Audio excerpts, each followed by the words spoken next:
What is going on, YouTube? It is Primitive here, and today I'm going to be bringing you the security control list that I used to get 9th place at TCG Con Houston. My boy Brandon here also used the exact same list and ended up getting 10th, so we're right next to each other, which is funny enough because Resistance was above me every round until the last round, and I just got right above him. So that was pretty funny, but before I get into the deck profile, I have to give a shout out to just like all the people who tested with me. This security control build has been a work for multiple months, a lot of testing, a lot of successes and failures, and when it comes to security control, it's hard to find people who will just like sit down and play with you. So obviously, big shout out to my Team Icewall teammates and other people that I tested with on Discord. But I gotta give a big shout out to my boy right here, because out of everybody, this man endured endless hours of security control games versus me testing and just so many 2 a.m. deck building sessions where we're just going on digimon.dev and reading the most obscure cards to see if we can get any value out of them. And so I just got to give a big shout out to you. Thank you, brother. Thanks, man. Appreciate Thank you, dude. Obviously, you know that a lot of this was a work of us both coming together, but also everybody who gave input and advice. But this man played so much hours against security control. I have to give a little bit of shout out. But with that being said, let's go ahead and get into the deck profile, and then after that I'll go ahead and talk about the event. All right, so to start off, of course, we will be going with the Digitama, which we are going to be having the 4 Viximon and 1 Upamon. So a lot of people have been switching to the Upamon. We've seen a lot of security control players who are just playing the 4 Upamon and potentially the 5th Viximon. Most security control lists are only going to be playing 4 eggs, because most of the time you are only playing 2 to 4 Salamon, but we are playing 6 rookies in this build, and there's a very good reason for it, which we will be going over. But personally, I really like Viximon because, one, I don't really feel like I'm in this condition of being able to get this draw a lot because I'm recovering so much and controlling so much, but I do need a 5th egg, and so I felt that this one was the best. I preferred this over Vixie because, not Vixie, the Cupimon, just because I just felt like in the late game I could get this. The Viximon felt Cupimon felt very bad. So I just like the 4 Vixies. They are very good at just getting draw. I don't play cards like Blade of the True, so I'm not going to be able to get draws off of that. So this is very good to get draws because there's a couple cards that we're going to be going over here in a little bit that are cards that are meant to stick on the board. And so when you have cards that are meant to stick on the board, having something where every time you play an option card, or once per turn when you play an option card, you get to draw a card, it gives you a lot more value and a lot more draw. So now to move on into the rookies, of course we're going to be playing the 4 Salamon. I've been seeing security control lists that have been playing 2 or 3 of it. I don't understand it because Salamon is a very key card to the deck. There's a lot of times where you just need this in raising, so that way if your opponent swings in, that you can go ahead and just swing and get the recover. It's also just good for cycle, be able to digivolve in the back. You want to see something like this turn 1 and like a Tamers, so that you can put your opponent at 2, have the Salamon in back, and just set it up. But yeah, I think Salamon is a staple 4 of. I wouldn't consider cutting it. And then for the other 2 rookies, since I did mention that we are playing 6, we are actually playing 2 Cutemon, which might seem very weird because other security control lists, if they are playing rookies, a lot of the time it's going to be Bushi Agumon. And I'm not the biggest fan of Bushi, although it is theoretically good in the mirror match because you're able to get those on-play rush swings to make them have to recover more. And that is nice, but as we get more into this build, you're going to see that we have a very good matchup versus the security control. So I wanted to have one of 2 things in a rookie. One, I wanted to have a 3 play cost, which the next card we'll be going over is why we want to have a 3 play cost, but that is important. And then also, I just like having a floodgate. There is a couple other rookies that you could play, but being able to stop Digivolution cost is really good versus a lot of decks. Sure, there are some decks where it doesn't matter at all, but we're thinking of decks like Bloomlordmon with the Digizorption, Mastamon with the Gatomon, you have Jessmon with its option card, or anything like that. So this is very nice. We just wanted 6 rookies, so we wanted to have what is the most effective rookie. We tried other things. We were attempting to play Pillowmon because that is also very good versus just decks that are trying to play things. But Pillowmon can hurt you because both players can't play Digimon by effects, meaning that you aren't going to be able to play things off of Ophanimon or the Flame Hell Scythe. And our first justification was that it wasn't going to be too many cards to harm us, but there were times in testing very frequently where you would have it on board and they would swing into a Hell Scythe in security, or you'd need to play Hell Scythe to remove, and just playing Hell Scythe and not playing something off, it felt really bad. So we got off Pillowmon pretty quick, and I like just the Cutemon. It's very versatile.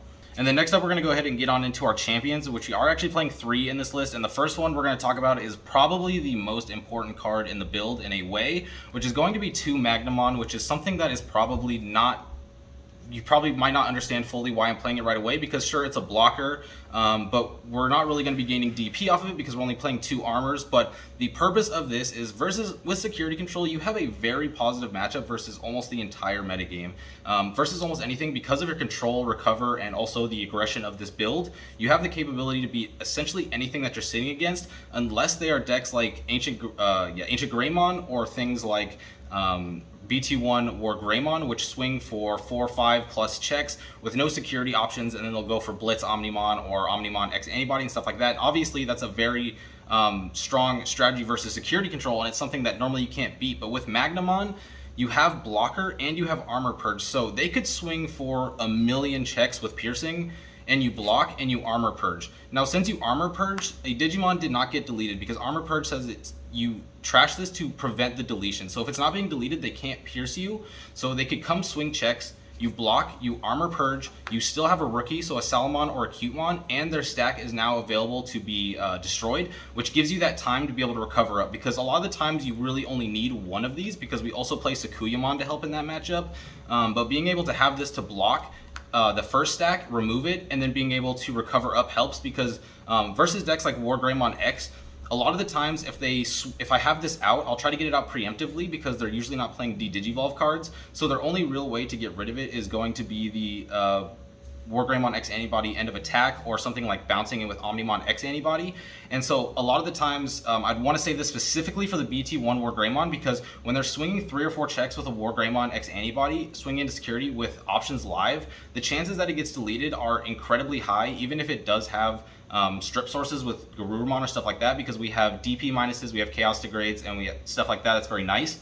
So I'll let that go through, and then later they'll come out with that BT1 War Greymon, where a lot of lists are playing only 1 or 2, and so you'll be able to stop that stack. And then if they're only playing 1 or 2, the chance of them being able to get into 1 later is much lower, leaving your security options live to be able to delete their megas, such as their War Greymon X Antibody. So Magnamon was incredibly huge to the deck. This is a card that I would consider a staple in security control. Now, since nobody's really used it before, and I'm just going to come out of it, and I didn't win the event or anything like that, so people might not fully believe that, but as somebody who spent a ridiculous amount of time playing security control versus many top players in tournaments with high results, in my knowledge and my experience, once I played this card, the consistency, the win rate, and the effectiveness of this deck just went up so high that we played it at 1 for less than 24 hours until we pretty much went up to 2, and it stayed there ever since. We were at one point playing a Magnamon X Antibody and an X Antibody option to try to have that value, but that ended up being a little bit too clunky and too slow. We figured out that just the 2 megas, or the 2 champions, is all that you need, and so this is why we are playing the 6 rookies, because we want to be able to have a consistency of being able to get up into this. Another thing that's important about this is it interacts well with Ophanimon. When Ophanimon gets deleted, you play a level 4 or lower yellow or purple Digimon. So a lot of the times you're just playing Salamon off of that, which is a very nice card to play because you are obviously going to be able to get the recovery. But if you get deleted, you are able to just play out a Magnamon, which is a 7k blocker, which can either obviously just be a blocker, or it can just be a beef stick. And in this metagame right now, there's so many things that are 6k or lower that if you swing into security, you have an incredibly high chance of surviving with this. So this card is not only a defensive card, blocker in your control deck, so it almost makes sense just to have blocker in a control deck. You have the aggression of being able to have it, and you have the support of being able to essentially have a very solid win condition with these and Sakuyamon versus your potential auto loss matchup. So Magnamon was incredibly important, and yeah, I don't see myself not playing Magnamon in security control going forward. And to finish off the champions, I am playing one Kaiser Leo, which is also a little bit odd to what is normal security control, because as a hybrid, we're not normally playing that as a control deck, so you don't really want to be aggressive. But the thing is, with security control, you play all these small things, you play things out with Flame Hell Scythe, you are trying to get your Magnamons in trash, which means that you're chipping them a lot. And so with security control, you get to a point where you can chip them out, you get them to 0, but it's very hard, unless you have a rookie in back to promote, to stick something on board sometimes that can get that swing in. And so you can have this Kaiser Leo that can go over one of your Tamers for 2 and just go for game. I've won so many games that I would have not won if I didn't have this, because the pairing of this with calling is very big because of the memory that you can gain with things like Mimi or reinforcing memory boost or whatever. It's very easy for you to be able to play this swing. If it dies, then you're just calling and grab it back, or if it survives, you can calling to delete it to grab it back, and then you can go and swing. So when you're playing against security control and you're at 1 security, you never really expect to lose. And I do that consistently. It's not like this is something that happens once or twice. This is something that will happen very consistently. I would say my 2 most consistent win conditions are Kaiser Leomon and Deck Out. So it's a very good card. Now, getting on into the ultimates, they're going to be pretty standard. There's not going to be too much to say here. We're, of course, playing the 4 Magna Angemon. This is the core of the deck. On play, you recover 1, and then you're able to recover it with Flame Hell Scythe. So if you swing this in, it's in trash, or maybe just whatever way it gets into trash, play Flame Hell Scythe, or they swing it out of security, you're able to play this out, recover. Obviously, this is just a very key piece, and we're playing it at 4. I think playing anything less doesn't make any sense. And then we're playing 1 Maycrack. Maycrack is just very nice. It could be between this and Angelomon, but I personally liked the ability to on-play trash to be able to potentially pop 2 rookies. This also came up in the tournament, actually, where I was playing against D-Reaper, and I didn't really have a way to delete one of the Digimon on the board that I needed to delete because I had things like Schwartz and Flybullet that don't delete things with... They don't have levels, so I can't delete them. And I needed to delete I needed to delete the Pilates head, which was 3k on my turn. And I didn't have Wyverns Breath, and I didn't want to use my Degrade on it because I needed to keep it to be able to, if they played Reaper, I put it on the top and trash the top. And so I was able to play this, trash a yellow card, and delete their Pilates head, which meant that they weren't going to be able to just freely delete my Death X, which then led to them losing 3 of their Digimon on the end of their next turn because of the Death X living. So there's a lot of ways where Maycrack can be very good, whether you're popping rookies or the on deletion inheritable, because we are playing Ophanimon. So being able to put Ophanimon on top of this, and then when deleting, you get to gain 2 memory and play the Magnamon out is just incredible value. All right, next up we have our Megas, which is going to be the 2 Ophani and the Sakuya. So the Ophani I've mentioned multiple times. I really like Ophani just because you get the recover. I wanted something that is a recover Mega. I really like Megas that you can get up into and just recover because I think it just doubles up onto your Magna Angemon recovery. But Ophanimon obviously works with this deck so incredibly well because of the ability to either get the on deletion with something like Maycrack or the on deletion to play out the Magnamon or any of our rookies. But the Magnamon just works so well because being able to play out a 7k for free on deletion is not something that happens very often. And like I said, 7k is very beefy. So Ophanimon is just a very core card to this style of build. And then I play the 1 Sakuyamon. I cut out the Venuses because they ended up not really feeling as good as they were previously in the metagame versus things like Melga. I didn't really feel like I necessarily need it because of the removal, and so I like Sakuya more because Sakuya is very good versus those matchups like Melga, but it's also very good versus things like Grandis Kawagamon. It's very good versus those decks that are going to be swinging for all those checks like Ancient Greymon or the BT1 War Greymon and stuff like that. And then also you have the ability on your turn, your opponent's Digimon have -3k security, so being able to just Digivolve on top of this, and then when you swing in, your Digimon are more likely to survive, and when your Digimon are more likely to survive, you're able to get more checks, potentially just clear them out, go for Kaiser Leo for game or anything like that. So Sakuya is, I think, if I could change it, I'm going to be completely honest, I would have swapped this if I could. We went with the Ophani as a 2-of because of the value with Magnamon, but although that's very nice when that does happen, I have touted it a lot. I think Sakuyamon is the Mega that supports security control's weaknesses the most, and so if I could go back and change it, I would definitely change these 2 to Sakuya. I just think it's by far the most valuable Mega.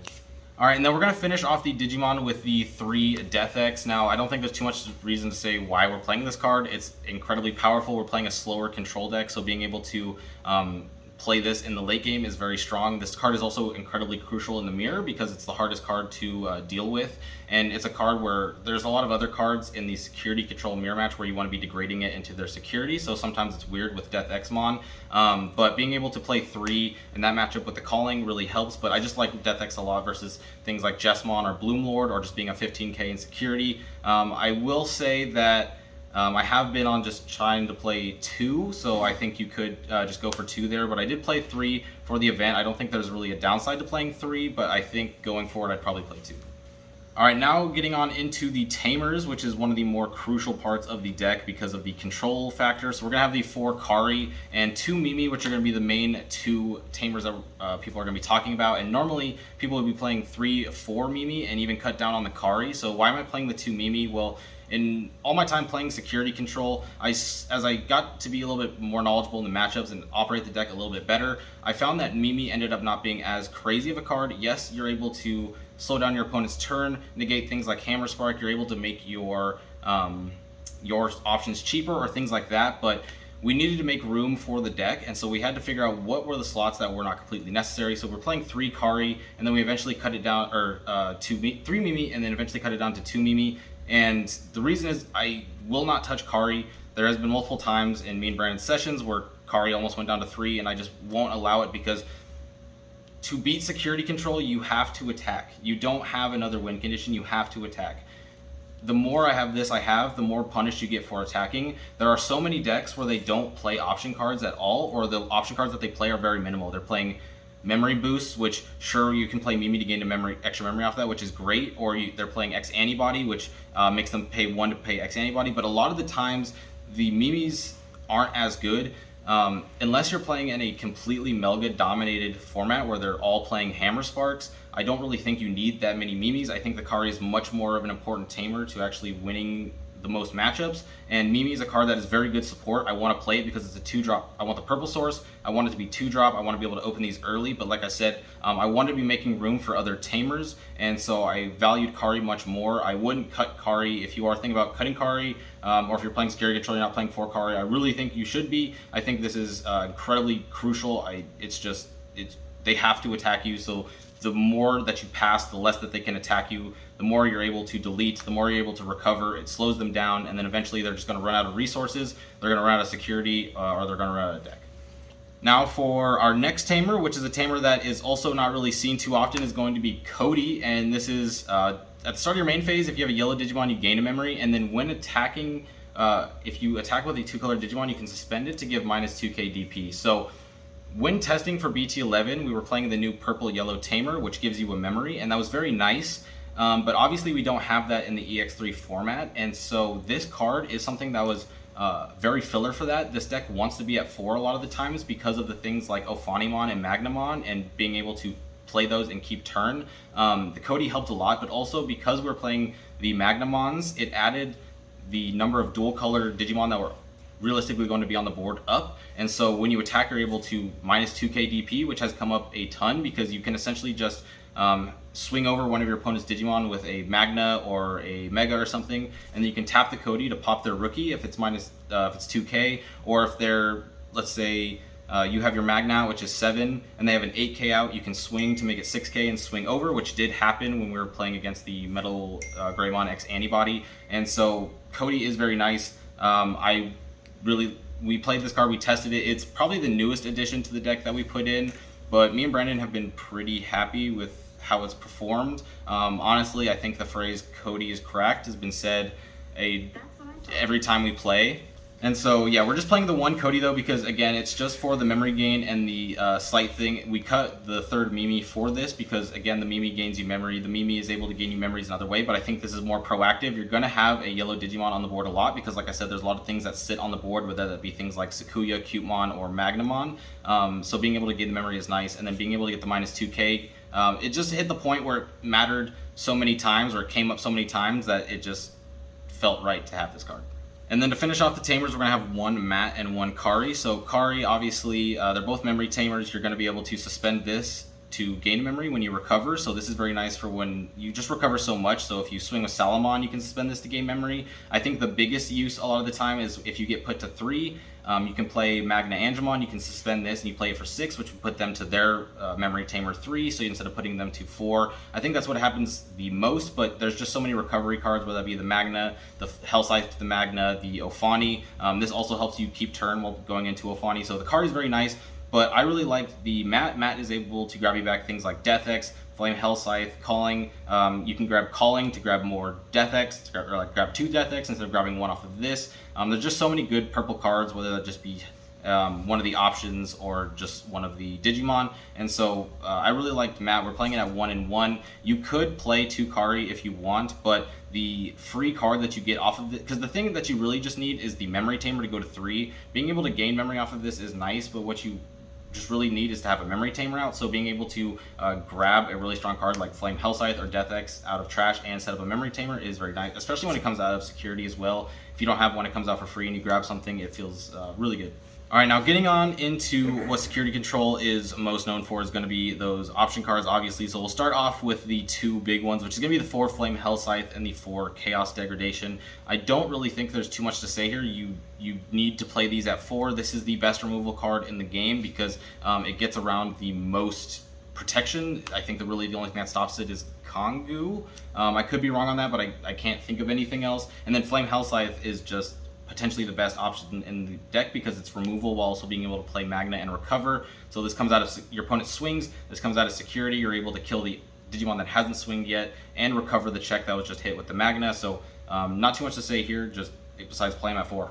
Next up, we're going to be having the 3 Holy Wave. And why are we playing the 3 Holy Wave over 4? Well, after playing a lot in this current metagame, there's a lot of times where if this is in hand, it's very nice, but if it comes out of security, a lot of the times you just want to be able to play removal. And when testing, we were having a little bit of issue versus Grandis sometimes, just because if they are able to get those first 3 checks through, then it just hurts you a lot. And so Holy Wave is great, but we wanted to make room for more Fly Bullet, so we were playing the 2 Fly Bullet and the 4. We went down to 3 and 3. The Fly Bullet has been absolutely insane, whether that's versus Grandis or Melga or just any big stack deck. Your opponent has something with a level 6, you can delete it. It costing 7 is also super insane, just because you will be at 3 for turn, you play this for 7, he goes to 4, opposed to playing something like Wyverns Breath or Chaos Degradation, which put them to 5, which is actually a really big difference. And then this way you only need to tap 1 Mimi to put them at their 3. So you could play the Holy Wave at the 4, but I prioritized the 3rd Fly Bullet just because I wanted the removal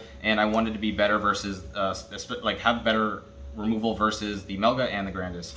Next up, we're going to be having 3 Wyverns Breath, and this is just a big DP removal deletion. Mainly, this is our Death X deleter. You need to have something to delete Death X because it can be very annoying. The only other thing that you really have is Chaos Degradation, so being able to Wyverns to delete is very nice.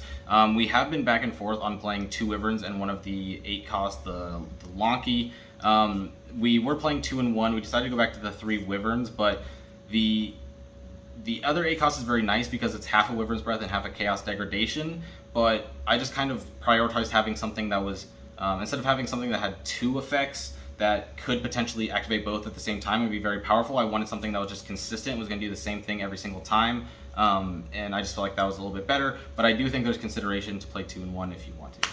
Then we got the 2 Schwartz, and I mean, we're playing a bunch of Tamers, and it doesn't matter the color of the Tamer, just how many Tamers you delete a level 5 or lower, and being able to delete a level 5 or lower is a lot of value, especially if you have 3, 4 plus Tamers on the board. You can play Schwartz, you can clear the board, and then this is just a very strong card. It's also very good versus things like Bloom Lord. It's very good versus decks like 3 Musketeers.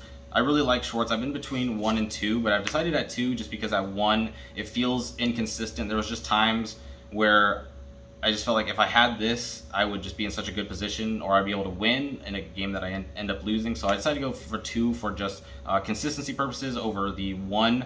But I don't think this card is so crazy that you would play it more than this. I don't think the metagame really calls for it just because of how many Digimon are actually going to be level 6 or higher and how ineffective this is. There's a lot of times where they swing security with level 6, this comes out, it doesn't do anything, and that sucks, but you don't have a lot of wide removal besides things like Death Xmon, so being able to have something that can delete 2 or 3 Digimon at a time is very nice, and it's only cost 6, which is very cost effective because in Digimon, most of the time, both players are going to be starting their turn at 3 regardless, so you don't have to give up any memory.